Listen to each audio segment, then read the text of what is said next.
my sweet friends. I hope you're having a lovely day whenever you're watching this. Normally on Sundays, I post vlog videos on here for you guys, but I thought I would switch it up this week and try my hand at a Q&A.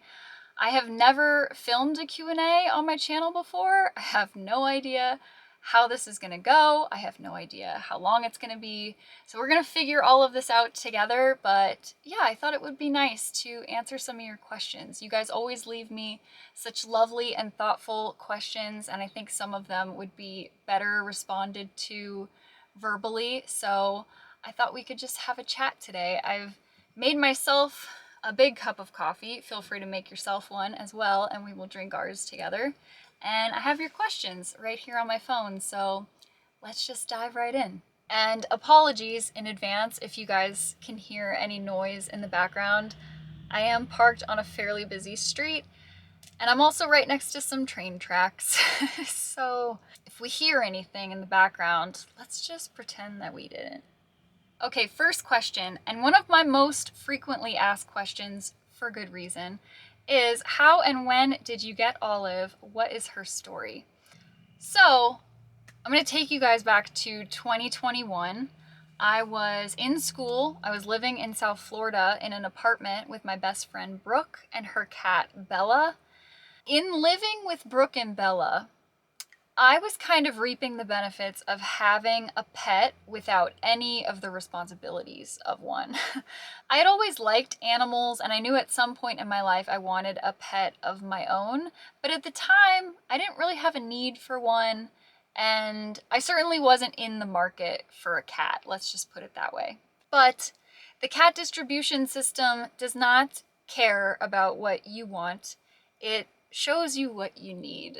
And so one day I was coming back home from the gym. It was raining, and I was walking from my car to my apartment building when this scrawny, wet little tabby cat emerged from the bushes and came right up to me and started brushing up against my legs.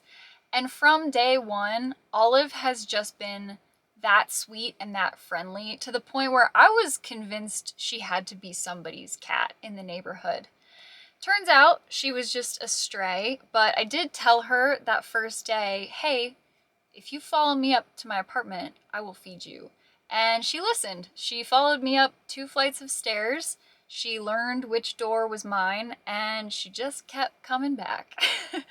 And I resisted for a long time, you guys. I kept telling myself, Casey, you didn't want a cat. You don't need a cat. You weren't looking for this. But 3 months later, I caved.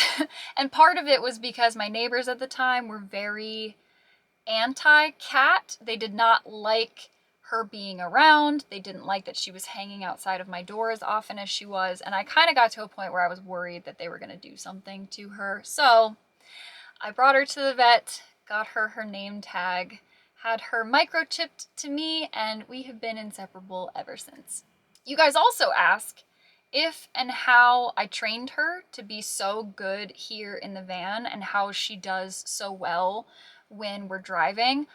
I wish I could take credit for that at all, or give you guys any advice for your own cats, but that was not me. She just came like that. Even from the very first time I brought her to the vet, the very first time I drove her in the car from school back to my parents' house, which was like a 4-hour commute, she has been calm and relaxed and just super easygoing with being in a moving vehicle. So I don't know what I did to deserve that, but I will forever be grateful for it.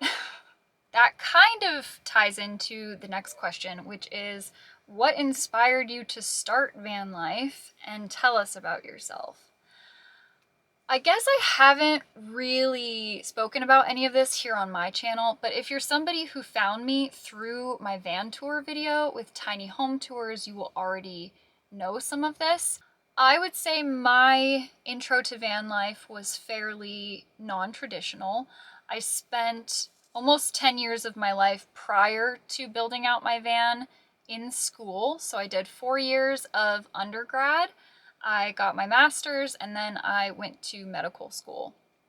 And while I was in school, pretty much that whole time, my mom was chronically ill, and towards the end of medical school for me, like the last 2 years, her doctors classified her condition as terminal, in the sense that they had pretty much exhausted all treatment options, and they kind of advised her to go home and spend time with family and loved ones, however long that was going to be.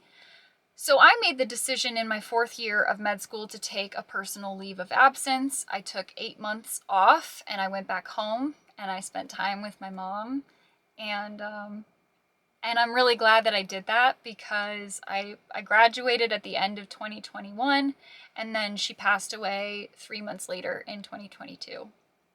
All of that to say, I had some life experiences that really shifted my perspective. I reflected for the first time in a long time on what I was doing, if I wanted to be doing that, if I enjoyed it.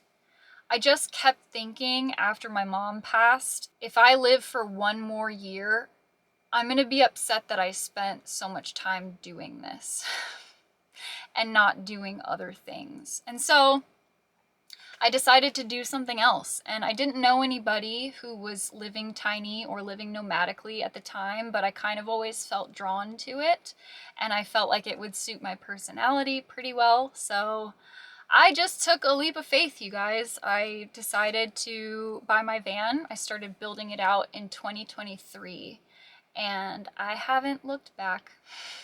I think the build was super cathartic for me. Doing something new, learning new skills, working with my hands every day, that honestly really helped me work through a lot of my grief. And I feel like a lot of my mom's soul and spirit is built into this van as well. Because some of you might know this, but I'll say it again. I named my van after my mom. So my mom's name was Margaret, and she always went by Peggy. So I didn't want to name my van Peggy because that just felt too close to home. But another common nickname for Margaret is Maggie. So I named my van Maggie after my mom. And yeah, I'm really happy I made that decision. I have never questioned it. I've never regretted making that decision. And I think my mom would be proud of it too. Well, it only makes sense to go into the build-related questions now, I think. So how long did it take for you to build the van? Did you have any help building it? Where did you learn the skills? My van build took me 15 months. I don't know why I thought it was going to be any quicker than that, because I didn't have any help and I didn't have any prior skills. I can actually count the times during my build that I asked for help, and it was all related to lifting things. So one of the times was getting my solar panels up onto my roof. I needed my dad's help for that. And the other 2 times were taking the partition wall out and then putting it back in when I was doing my flooring. And those were the only times that I got any help from anybody, and the rest of it I did myself, which I'm really, really proud of, because like I said, I didn't have any build experience before starting. I think the most I had ever built, if you can even call it building, was like assembling IKEA furniture. I spent way more time researching and teaching myself like basic building topics than I actually spent building out the van. More of those 15 months was research than it was actual physical building. And when I say if I could do it, anybody could do it, I really mean that, because I think if you have the desire and the patience to do it, you absolutely can. Do you ever get lonely on the road? Do you miss your friends? Well, I'll start with yes, I do miss my friends, obviously.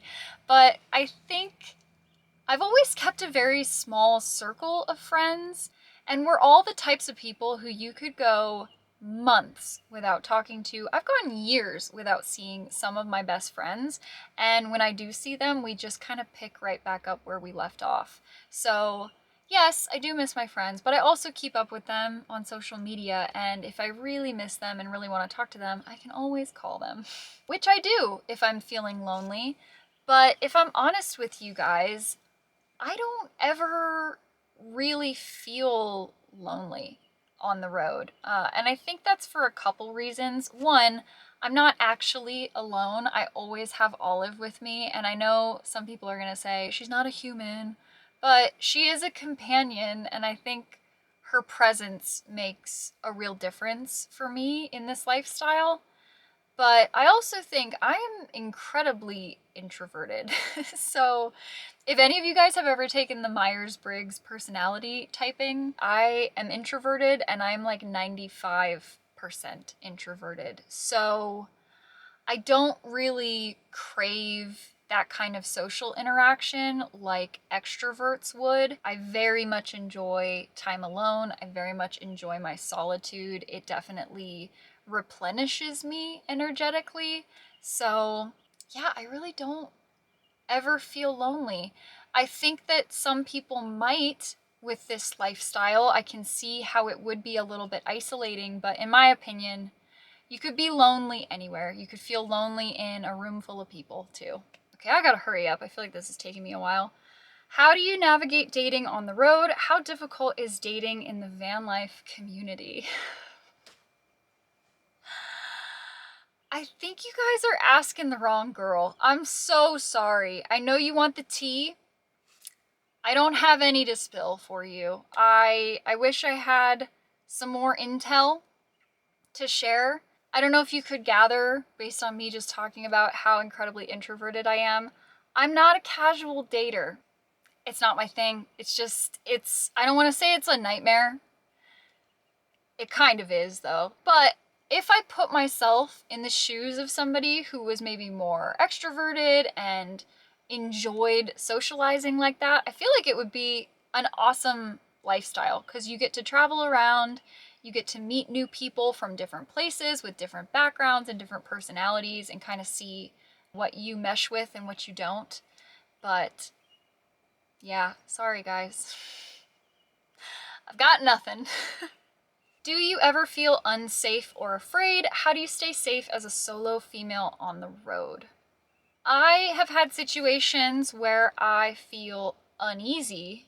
I have not had many, if any, situations where I've felt truly, truly unsafe or afraid, and that's because I think I have adequately prepared myself to face situations like that if push comes to shove, if you know what I mean.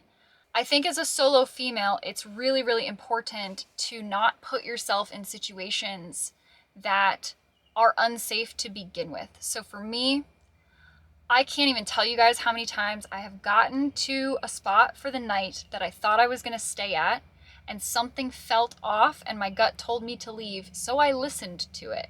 I never answer knocks at my van. I have blackout window covers that I use at night so nobody can look inside my van. I don't ever tell people I'm traveling alone. If somebody asks me, I lie about it. I say I'm traveling with my friends or with my husband, who doesn't exist. And I think at the end of the day, if somebody wanted to break into your van and cause you harm, you should have something with you that makes you feel safe and protected. And I do. We'll do some rapid fire ones and then I'm gonna let you guys go. Is it worth it to have a shower in your van? Absolutely. I don't regret building my shower in my van at all.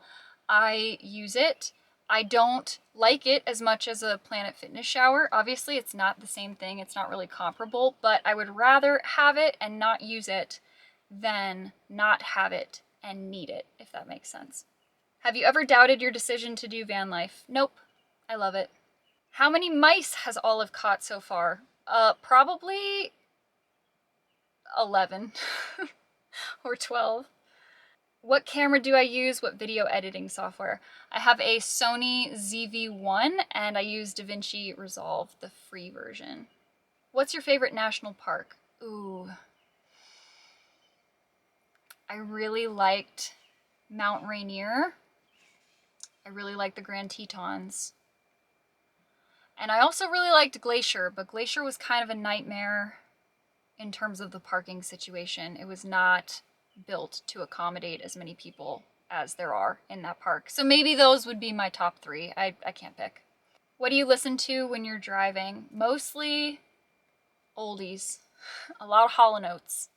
If money/resources weren't an issue, what would be your dream rig? This one. And in perfect timing, my camera just died. I think it's telling me it's time to go. So thank you guys so much for watching. I hope you enjoyed this. I have no idea what it's gonna look like until I start to edit it, but thank you for spending some time chatting with me. If you have any questions for future Q&As, leave them down in the comments. And until then, Olive and I hope you have a lovely week, and we will see you in the next video.